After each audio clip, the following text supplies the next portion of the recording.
before we go, Rob, and you've talked about, I'm going to go for my underappreciated performer of the week, and it's Benjamin Sesko. Oh, right. It's Benjamin Sesko at $99 million, Rob. 22-year-old Slovenian who's started to find the goals a little bit easier, a bit more confidence. Obviously, Michael Carrick didn't work. Don't know if you saw some on social media. There was a little video of him doing some extra training where he'd ran from one end of the one goal box to the other to score a goal, very like the goal he scored last weekend against Everton. And I was just thinking, Rob, there was two things I thought. This kid's got a lot of tools, has scored goals. He's 22 years of age.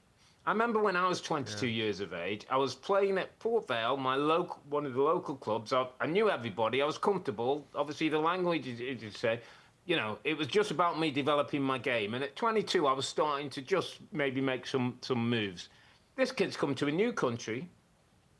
Obviously, whether there's language issues, his English seems pretty good.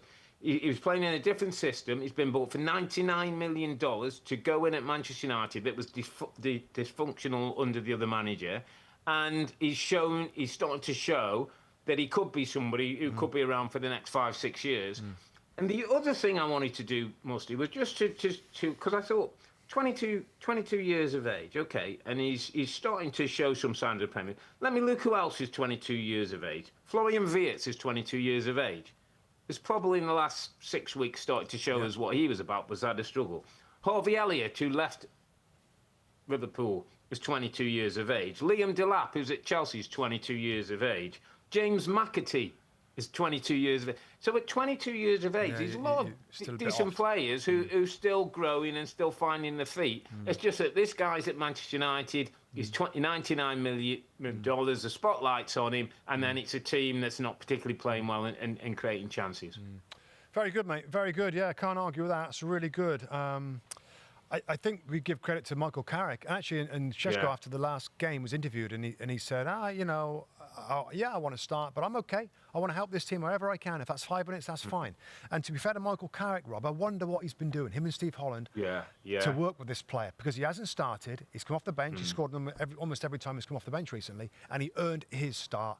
And he played well today, scored a goal. So, again, you know, he seems very happy now, because there was the rumours about him not being happy, and he was difficult around the training ground. So, you know, maybe Carrick's just taking him out of the starting lineup, out of the kind of the main fire, to sort of work with him a little bit. That's man management, isn't it, mate? That's the bit I'm saying Igor Tudor. That's the bit I'm saying Liam Messina. That's sometimes knowing what buttons you got to press with people. It's gold if you can do that.